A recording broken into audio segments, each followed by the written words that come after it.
Let there be light. Bam! So we have fitted this OSRAM LED light bar to our Land Rover Defender. We haven't wired it up yet, but we will talk about that a little bit, but that will be the subject for another video. This video we are going to show you how to mount the OSRAM light bar onto your Land Rover Defender Expedition roof rack without drilling any holes or making any changes. So Zach and I have been working on this. Say hello, Zach. Hello. Right, and what we've done is on the, if you come around this side, Zach, on the Expedition roof rack, you have, as you can see from the back, you've got this sort of wind dam feature that's part of the roof rack that comes down here, and I think it's supposed to improve wind noise, but you can't take it off to see whether it improves or aggravates wind noise. But there we go. I think that's what it's there for.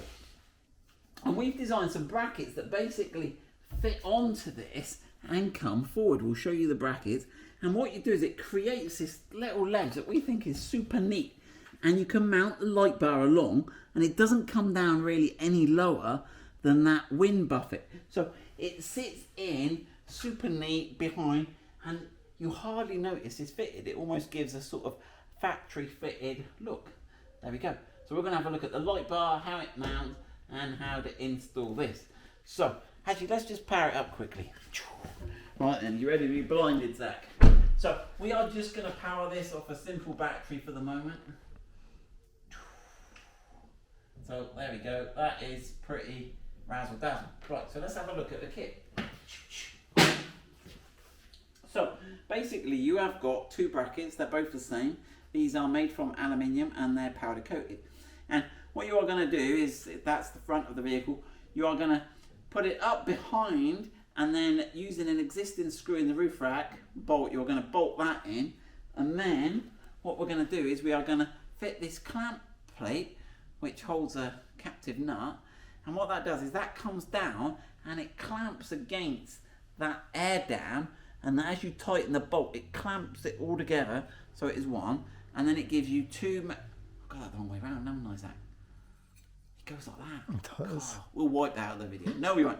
So you put one there. What we've done, if you want a secondary mounting hole, I don't think you need it, we've given you room for that, and that is the front mounting for the light bar.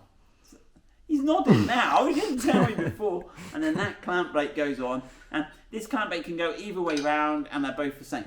So the kit includes two brackets and two stainless steel nuts and two stainless steel nylock nuts and two bolts. These are M10, you'll need a 10mm socket. You'll need an 8mm socket to take the... M6? It's M6, it's M6 10mm head size, correct. Right. And then you will have the OSRAM light bar. So these OSRAM light bars are super cool. They are not super cheap, but I guess that's not to be surprised at. Right, and these mount using these little, we've got a little pack of mount brackets. So you can see we've done the listing for them. But if you look, they've got a sort of different design of diffuser at the side there. They're fully E-marked, and they've got loads of LEDs, and they're super good. One thing I'm a little disappointed with, I shouldn't really, should I say I'm disappointed, or should I say it's the best thing ever, is they didn't put a connector on it. They've just left you with these two sort of coppery wires, which I thought they could have put a nice waterproof connector and given you another one so you could have made a lead and disconnected it. But I am talking to OSRAM about that. I've got to talk to, he was supposed to come and see me yesterday, Darren. Right then. And what you get in the kit is you get some mounting. So let's not confuse our products with OSRAM's. And this was actually quite clever. I was impressed with this. So they had some cleverly designed little bracket system. What happens is you've got this aluminium extrusion at the back, and you can slide a nut in, which is really good because you can mount these anywhere along.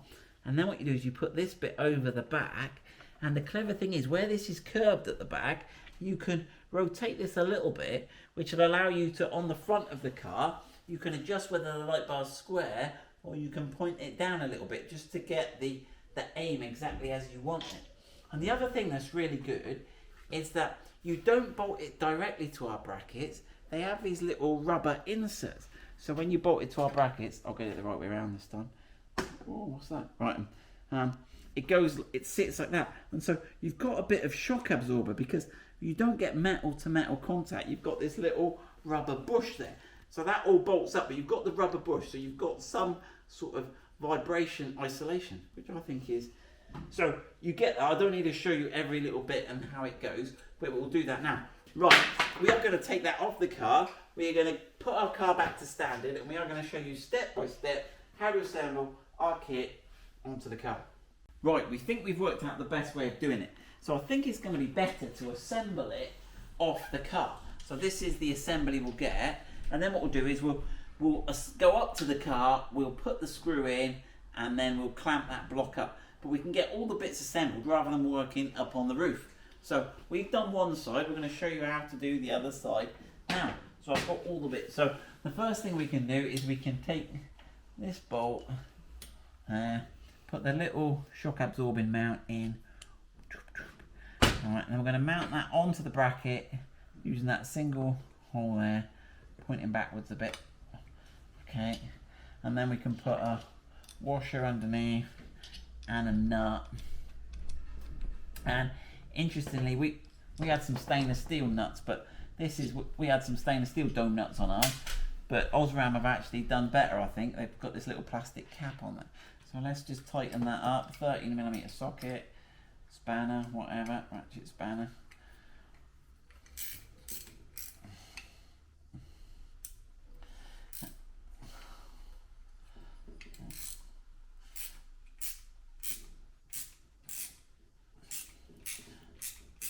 Right, get that tight, and then you can put your plastic cap over, which will be handy because it will stop you scratching the roof, as you will see shortly. Right, so that has given us our mount, okay, and now what we need to do is to take our thin little bolt, we can slide that over the bag. Now, are we worried which is the top? Is there a top and a bottom? We sort of assume there is, but is that a misdemeanor on our part? I mean, because obviously the light comes out that way. But I think this is the top. I think where you've got these multi-surface reflector bits, that's the top. The bottom is plain. So make sure you get that way up. Right.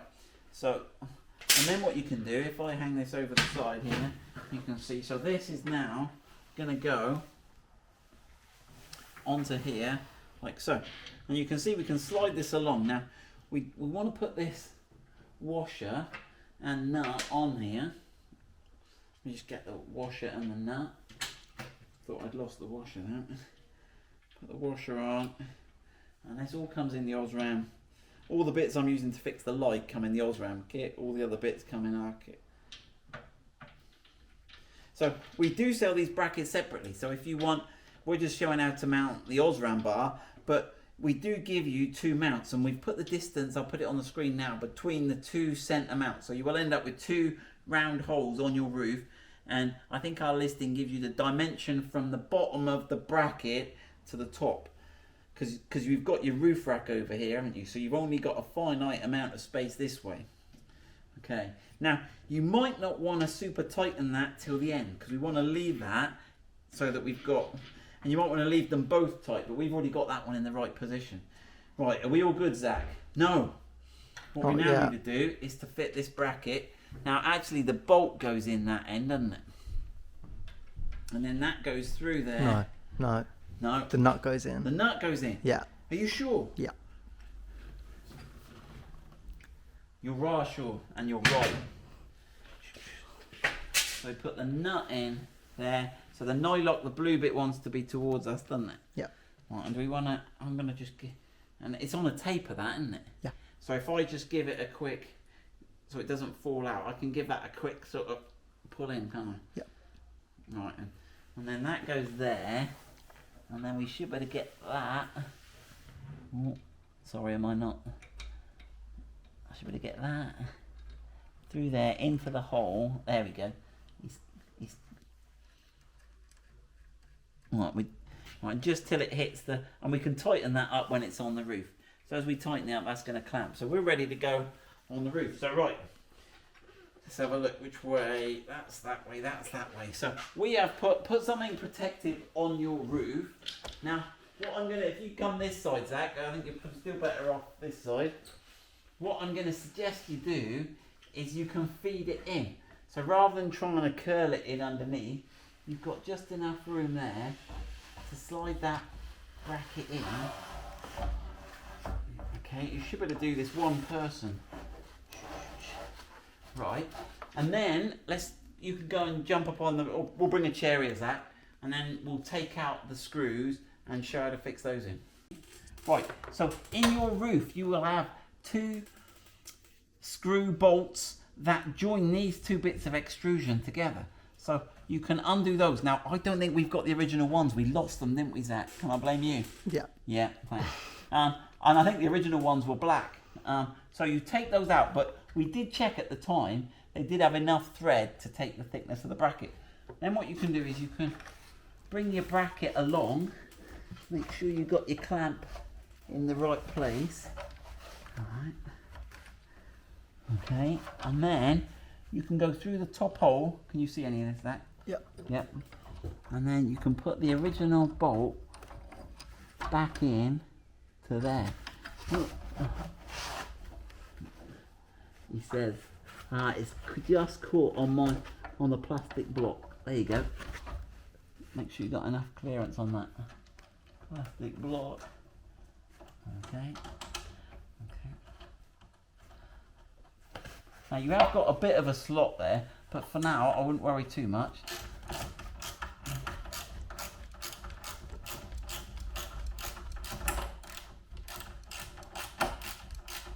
Right, now again you can adjust, you've got a little bit of adjustment up and down there, but not too much.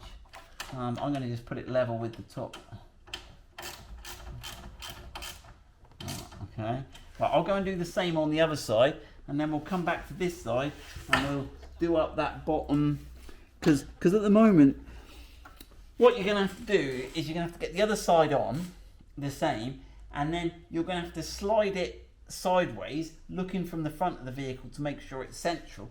And when you're happy with it central, you're going to have to do that with a ratchet spanner, that rear nut up. And also at the same time, you remember you've got your curvature as to how far up or down you want that pointing. Now admittedly you seem to have more upward motion than you do downward, but you've got sufficient downward motion there. I think we're going to end up with it pointing majoritively down. Let me get that other side on. So yeah, when you're happy it's central, Zach assures me that looks relatively central. Position left to right. Does it look alright, Zach? Yeah. Yeah. Right, then you're ready to do your final tightening. So you've got to get, it's tricky but not too bad with the ratchet spanner. You've just got to tighten up, get your angle right, tighten up that one. Right, so now the light's in position. Okay, and then the final one we've got to do is to tighten up the nut on the back of our wedge that we've got in. And we've got enough, we've got a good swing on that there, like that. Yeah, that's no problem at all. And then that's going to come in and clamp.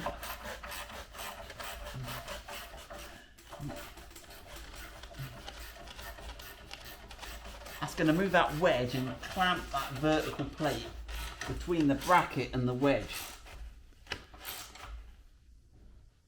Now again, you don't want to over tighten it there because it's just pulling on that plastic. But there we go, and that is all now mounted. So it's got a little bit of shock absorbing, but that is it. Right, wiring up. So it's pretty much up to you how you wire it up, but I will give you a sneak preview, covering their brand name for the moment because we're not finished yet. Well, right then. So this is the product we've been working on, and this is a super controller box, and it's got 4 outputs. It's got the white, it's got the yellow, the white, the blue and the red outputs, and that's controlled by inputs here from the CAN bus. So this is going to listen to the CAN bus on the car, and we're going to release this kit soon. And this is the battery connection. So we're going to take this all off the tow bar connector. We're going to take the battery connections and the CAN bus off the battery connector in the back. We've been playing with this today. Okay, and the CAN bus, the connector is here in the boot. So we've done a separate video. So what we are going to do is we're going to have this. Now we're actually working to put a controller to charge a second battery, because we've got the second battery in there. But one of these outputs can be used to control the light bar. And what we're going to do is we're going to control it so that when you're in eco mode, it doesn't work at all. When you start the car and you put main beam on, if you're not driving, it doesn't come on, so your MOT test will be fine.